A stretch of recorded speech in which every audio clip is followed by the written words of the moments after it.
शांति। मुझे ये कहा गया कि विदेशों में पुनर्जन्म पर कई जगह पर जो मैं भाषण करता रहा, उसका भाषा अनुवाद थोड़ा आपको सुनाऊं। लेकिन जब मैं ऐसा संकल्प करता हूं तो मेरे सामने 3-4 कठिनाइयां आती हैं। एक तो ये कि कुछ बातें ऐसी हैं जो विदेश के लोगों के सामने कहना सहज है, परंतु यहाँ जो हमारे ब्राह्मण कुलभूषणों की सभाएं होती हैं उसमें कुछ कहना कठिन मुझे महसूस होता है। उसकी वजह यह है कि वहाँ कुछ विज्ञान अभी बहुत प्रचलित हैं और लोगों ने उनका अध्ययन किया हुआ है, और वहाँ उस किस्म की बातें करने में लोगों को न संकोच होता है, सुनने वालों को न कहने वालों को। और यहाँ की कुछ प्रचलिताएं, कुछ मर्यादाएं, कुछ परिपाटी अलग किस्म की है, और कुछ विज्ञान यहाँ लोग अभी परिचित हैं, बहुत से बुद्धिजीवी लोग, लेकिन कुछ नहीं भी परिचित हैं। अगर वो बातें मैं छोड़ देता हूँ तो वो भाषणों की जो कुछ मुख्य बातें हैं वो रह जाती हैं, और अगर मैं उनको कह देता हूँ तो मुझे ये मन में आता है कि शायद बहुत से भाई बहन उसको वैसा शायद ना समझ सके। और दूसरी बात यह है कि आप स्वयं समझ सकते हैं, कोई भी व्यक्ति एक विषय पर जब भाषण करता है, पहली दफा कुछ लहर से वो बोलता है या 2 दफा बोल लेता है, लेकिन बार बार अगर उसी विषय पर उसे भाषण करना हो तो उसको कुछ स्वयं भी अजीब सा लगता है। आप कितनी अच्छी से अच्छी चीज हो बार बार अगर खाएं जो आपके मनपसंद भी हो, तो आपकी रुचि उससे लगभग समाप्त जैसी हो जाएगी। तो मुझे चूंकि आगे हुई एक सेवा समझकर मैं कुछ वो कहूंगा आपके आगे, लेकिन आप मेरी कठिनाई ये महसूस कर सकते होंगे कि मैं पहले विदेश में भी मैंने ये लिखा था कि कई जगह पर मेरे इस विषय पर भाषण न रखा जाए, अधिक से अधिक 1-2 जगह पर रखा जाए, लेकिन उन्होंने अधिक जगह पर रख दिया था। अब रख दिया था, निश्चित हो गया था, तो एक सेवा थी, वो मैंने उसको पूरा किया। लेकिन मुझे ये नहीं मालूम था कि भारतवर्ष में जाके फिर मुझे उसी विषय पर बोलना पड़ेगा। तो मेरे लिए ये भी एक काशी का रोड के समान है। मैं आपको बताता हूँ, हर एक का अपना अपना एक स्वभाव भी होता है। मुझे तो कई दफा मीटिंग में 1 दफा बात कह देता हूँ, फिर मुझे दोबारा रिपीट करने के लिए कहते हैं तो मुझे कुछ बड़ा अजीब सा लगता है बार बार एक बात को कहना। लेकिन टाला भी नहीं जा सकता बड़ी बहन भाइयों की आज्ञा को, इसलिए मैं कुछ कहूंगा। और तीसरी जो मेरी कठिनाई है वो इन दोनों के परिणाम स्वरूप है। वो ये कि मैं जब अलग अलग जगह पर भाषण करता भी रहा तो अपने भाषण में थोड़ा परिवर्तन करता रहा, उनके क्रम में भी और कुछ उनके तथ्यों में भी। तो इसलिए मैं उस समय में पूरा भी कर पाता रहा उनको, और मुझे भी कहने में कुछ रुचि बनी रही। अब अगर सभी वो जितने तथ्य मैंने जिस जगह पर कहे अगर उनको कहूं तो समय अधिक लगता है, और अगर उनको छोड़ूं, और हर एक क्रम में अपने अपने प्रकार की एक विशेषता रहती है, तो वो भी मुझे लगता है कि मैं इस सभा में क्या कहूं क्या ना कहूं। ये मेरे लिए कठिनाई है। ऐसी कुछ और भी कठिनाइयां हैं, लेकिन मैं आज कठिनाइयों पर तो भाषण नहीं करने चला। भाषण तो मैंने पुनर्जन्म पर करना है, इसलिए मैं अपने विषय पर आता हूँ। भारतवासियों में भी ऐसा होता है कि हमारी सभा में भिन्न भिन्न प्रकार के बहन भाइयों। हमारी कठिनाई ये है क्योंकि ये विषय वहां के लोग जो समझना चाहते हैं, ऐसे तो पुनर्जन्म के बारे में आप सब जानते हैं, जो बातें मैं यहाँ बताऊं उनसे आप अपरिचित नहीं होंगे। ऐसा भाई हर एक के संस्कारों में अंतर क्यों है? आप कहेंगे ये पिछले जन्म के हिसाब किताब है, उनके किए हुए कर्म है, और एक जन्म में जो कर्म रह जाते हैं दूसरे जन्म में भोगने पड़ते हैं, इत्यादि इत्यादि बातें तो आप भी जानते हैं। तो फिर मैं वो क्या बताऊंगा? अगर मैं कुछ नई बात बताऊंगा किसी विज्ञान के आधार से तो आप कहेंगे ये क्या होता है। और उसमें कई शब्द तो बदनाम है, इंडिया में बदनाम है, लेकिन वहां पर वो बहुत अच्छे माने जाते हैं। जैसे मैं आपको बताऊं, एक हिप्नोटिक रिग्रेशन नाम से एक सम्मोहन क्रिया से किसी को अपने पूर्व जन्म के हालात बताने के लिए आजकल एक वैज्ञानिक प्रणाली है।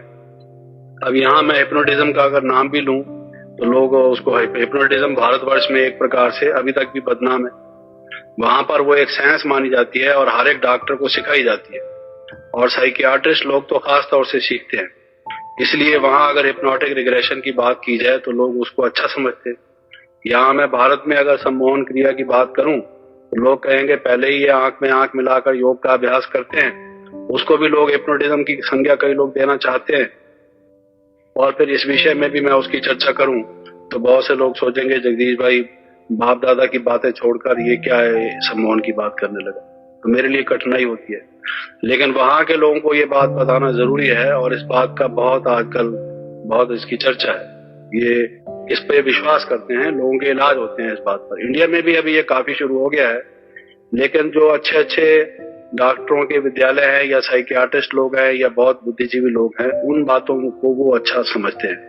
आम लोग जो है करोड़ों की संख्या में, वो उसको और तरह से लेते हैं। इसी वजह से मेरी कठिनाइयां हैं।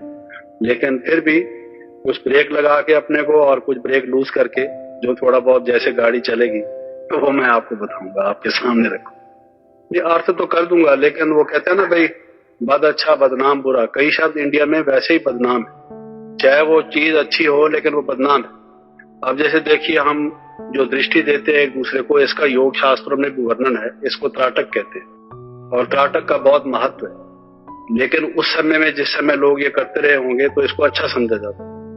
बाद में जब विदेश में हिप्नोटिज्म शुरू हुआ और लोगों ने देखा कि हिप्नोटिज्म में भी ये क्रिया का प्रयोग होता है, 4-8 दिन का अंतर है दोनों में, लेकिन इसको लोगों ने वो बुरा नाम देना शुरू कर दिया कि ये भी हिप्नोटाइज करते हैं। हालांकि हिप्नोटिज्म से तो इसका कोई भी संबंध नहीं, ये एकाग्रता के लिए एक क्रिया है। इसका मनोविज्ञान में भी वर्णन है, मनोविश्लेषण में भी वर्णन है और भारत के योग दर्शनों में भी इसका वर्णन है। बहुत बड़ी महत्वपूर्ण बात है।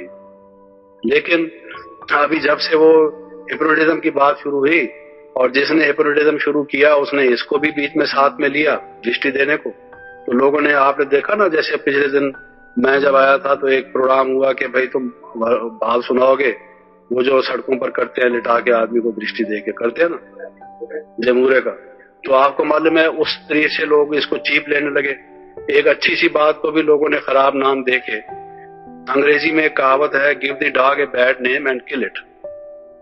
किसी का कोई अच्छा सा कुत्ता भी हो ना पड़ोस में तो कहो कि ये काटने वाला पागल कुत्ता है, तो उसको गोली मार दो। गोली मारने का तरीका ये है, केस भी हो सकता है कि आपने हमारे कुत्ते को गोली क्यों मारी। आप अगर ये कह दो कि पागल कुत्ता था, कोई उसके लिए कुछ नहीं कहेगा आप। तो अच्छी बात को भी अगर खराब नाम दे दिया जाए तो उसको समाप्त करने का एक शायद उपाय है, समझे, एक प्रकार से। तो यहाँ कई बातें ऐसी हैं, परंतु फिर भी जैसे मैंने कहा अधिक समय इसमें न लेता हुआ मैं थोड़ा उस चर्चा का प्रारंभ करता हूँ। और बहुत समय हो गया है, अब तो मुझे उस चीज को समाप्त किए भी 1 महीना हो गया है। पुरानी बात को मैं फिर से याद करके उस रिकॉर्ड को कोशिश करता हूँ बजाने की।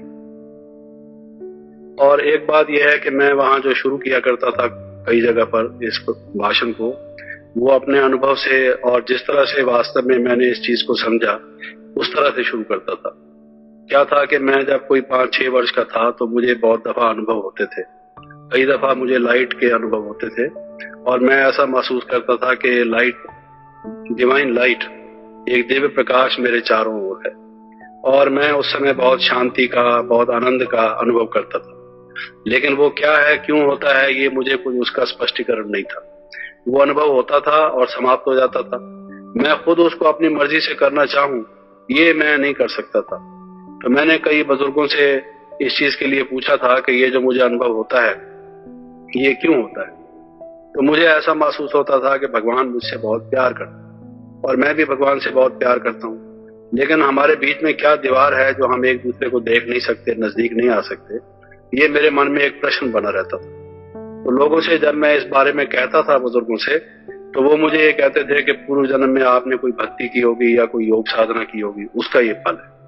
तो मुझे जो पहले पहले इस बारे में ज्यादा उत्सुकता हुई जानने की, पूर्व जन्म के बारे में या पुनर्जन्म के बारे में, वो यहाँ से शुरू हुई कि अच्छा मेरा पुनर्जन्म जो हुआ है पहले भी इससे मैं था, तो इससे पहले मैं क्या था ये मैं जानना चाहता था। और मैं कौन हूँ जो पहला शरीर छोड़ के इस शरीर में मैं आ गया हूँ, वो सत्ता मेरी क्या है। क्योंकि आमतौर से आदमी शीशे में जब अपने आप को देखता है, नाम तो यही समझता है कि अब मैं ये हूँ, लेकिन ये हमारा चोला है, ये हमारा मकान है, ये हमारा रथ है, और ये हम शरीर को देख रहे हैं। तो ये जब मालूम पड़ता है तो मनुष्य जानने की कोशिश करता है कि मैं वास्तव में कौन, और वो कौन हूं जो पूर्व जन्म में भी था। तो ये मेरी जिज्ञासा का प्रारंभिक रूप था बचपन में, जब पहले पहले मैंने पुनर्जन्म के बारे में जानने की कोशिश की। लेकिन इतना मैंने इससे समझा कि मैं कोई चेतन था, और मैं उनको ये बताता था कि चेतन से मेरा मतलब ये है कि अगर मैं पूर्व जन्म में भी था और इस जन्म में भी हूँ, और पूर्व जन्म की कुछ जो मैंने सीखी हुई, समझी हुई, अभ्यास की हुई बातें साथ में लेके आया हूँ, तो वो इसका मतलब ये है कि उस जो चेतन सत्ता है, जिसमें ये समझ है, जिसमें ये स्मृति है, जिसमें ये निर्णय शक्ति है, ये मैं हूँ। लेकिन वो क्या है उसका पूरा स्वरूप, ये जानना मेरा एक प्रश्न था। इसको लेकर फिर मैंने आध्यात्मिक धार्मिक ग्रंथ पढ़ने शुरू किए, और मैंने ये सोचा कि चेतनता जो है, या चेतन जो वस्तु है, सत्ता है, उसके बारे में 3 प्रकार के ग्रंथ संसार में हैं जो इसकी चर्चा करते हैं। एक तो दर्शन, फिलॉसफी के ये विषय है कि चेतन सत्ता आत्मा क्या है। तो उस प्रश्न को लेकर मैंने फिलॉसफी को स्टडी करना शुरू किया, और भारतीय दर्शन, पूर्व दर्शन और पश्चिमी दर्शन, यानी वेस्टर्न फिलॉसफी और ईस्टर्न फिलॉसफी को मैंने स्टडी किया। फिर उसके साथ साइकोलॉजी, मनोविज्ञान जो है, वो एक ऐसा विषय है जो चेतन वस्तु के बारे में चर्चा करता है। माइंड क्या है, और ये सब कॉन्शियस माइंड क्या है, कॉन्शियस माइंड क्या है, अनकॉन्शियस माइंड क्या है, वो मन के बारे में, और मन के कितने विभेद हैं, किस प्रकार से एक व्यक्तित्व में और दूसरे व्यक्तित्व में अंतर है, ये जानने की वो कोशिश करते हैं। तीसरा जो बायोलॉजी है, जिसमें मस्तिष्क विज्ञान विशेष रूप से है, या जो हमारा स्नायु मंडल है, हमारा नर्वस सिस्टम है, इसको अध्ययन करने वाले भी हमारे शरीर में चेतनता का स्थान कौन सा है, और चेतन क्या चीज होती है। कोई आदमी जब कामा में या बेहोश होता है तो बेहोशी की अवस्था क्या होती है, या जिस वक्त हमारी स्टेट ऑफ अवेकनिंग है, जागृत अवस्था है, तो वो क्या है। ये चेतन की जो विभिन्न अवस्थाएं हैं, उनके बारे में वो भी अध्ययन करते हैं। तो इसको लेकर मैंने तीनों का अध्ययन किया। तो मैंने ये संसार में देखा कि जो लोग हैं, बचपन से ही जब छोटे शिशु होते हैं, जो इन्फेंट जिसको हम कहें, जो दूध पीते बच्चे हैं छोटे छोटे से, उस समय को भी अगर आप देख लें कुछ 2 बच्चों को, अड़ोस पड़ोस के भी, तो उनमें आप पाएंगे कि उनके व्यक्तित्व में अंतर है। एक कोई रोता है, उसको आप खिलौना देते हैं, उसको आप वेलकम करते हैं तो रोने लग जाता है। दूसरा भागा भागा या हाथ करके आपके पास आता है, आपकी बात को सुनकर मुस्कुराता है, हंसता है। उसका रेस्पॉन्स अलग होता है, उसका रेस्पॉन्स अलग होता है। और जब वो थोड़े बड़े होते हैं तो भी आप देखेंगे कि उनके जो पर्सनैलिटी ट्रेट्स हैं, जो संस्कार हैं, जो व्यवहार है, और दूसरों का जो व्यवहार है, उनमें अंतर होता है। तो मैं ये अपने भाषणों में बताता रहा कि यहाँ से लेकर मेरी जिज्ञासा का दूसरा प्रश्न ये हो गया कि एक व्यक्तित्व में और दूसरे व्यक्तित्व में क्यों अंतर है। तो पहले पहले मैंने इसके कारण से मनोविज्ञान का जब अध्ययन किया, क्योंकि मनोविज्ञान में जो व्यक्तित्व है, पर्सनैलिटीज हैं, उसकी चर्चा होती है। तो ये अंतर बताने की वो विज्ञान जो है, वो 2 कारण बताता है कि एक व्यक्ति दूसरे से भिन्न क्यों है संसार में, 2 भाई भी आपस में भिन्न क्यों हैं, एक माता पिता की संतान होते हुए भोजन एक ही करते हैं, रहते भी एक ही है, संरक्षण भी एक ही मिलता है, फिर भी दोनों में छोटेपन से विभेद क्यों होता है। इस प्रश्न को लेकर वो 2 कारण बताते हैं। एक तो वो बताते हैं कि एनवायरमेंटल फैक्टर, यानी जो वहां का वातावरण है, उसका प्रभाव मनुष्य पर पड़ता है, जिसको हम कई दफा संग भी कह देते हैं। संग वातावरण का एक भाग है, जैसा संग वैसा रंग, ये एक असर होता है। उसमें एनवायरनमेंट में कई फैक्टर्स आ जाते हैं, लेकिन एक ये है, अब कोई व्यक्ति पहाड़ी इलाके में पैदा हुआ है, वो पहाड़ पर बर्फ पड़ती है, पहाड़ पर चढ़ना मुश्किल है, वो उन सब कठिनाइयों का सामना करता है, शुरू से उसको कठोर जीवन का एक अभ्यास पड़ जाता है। एक व्यक्ति शुरू से नरम गधेलों पर पलता है, और उसकी जो परवरिश होती है, एक अच्छे कुल के नाते से बहुत उसके दास दासियां नौकर चाकर उसको आराम से रखते हैं, उसकी आदत किसी और तरह की हो जाती है। तो एक तो जो उनका वातावरण है, सामाजिक या आर्थिक या उनका पारिवारिक या शैक्षणिक, किसी भी प्रकार का जो उनका एनवायरमेंटल है, फैक्टर है, ये फर्क होने से 2 व्यक्तित्व में फर्क पड़ जाता है। दूसरा, जिसको एक काफी महत्वपूर्ण एक जो बात है मनोवैज्ञानिक मानते हैं वो है मनुष्य का जेनेटिक इनहेरिटेंस, जिसको आनुवंशिकी कहते हैं, कि जिसमें वंश से जो मनुष्य को अपना माता पिता से या पुराने जो उसके अपने नस्ल के, जिसको बाबा कहते हैं अंश से वंश पैदा होता है, वांशिक जो उसको संपत्ति मिलती है अपने वंश परंपरा से, उसका अंतर पड़ता है।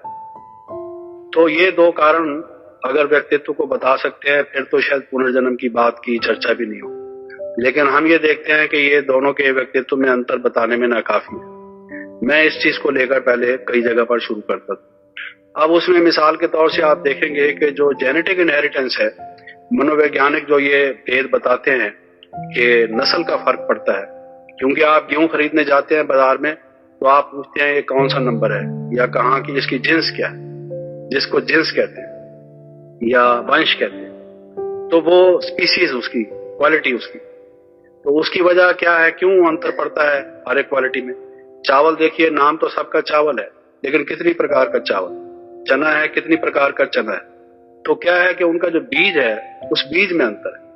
बाबा जैसे कहते हैं आप तो इस मीठे बीज की संतान है, ये शिव बाबा इस वृक्ष के बीज हैं, तो आप उस वंश की परंपरा के, आप दैवी वंश के हैं, तो वंश का भी प्रभाव पड़ता है।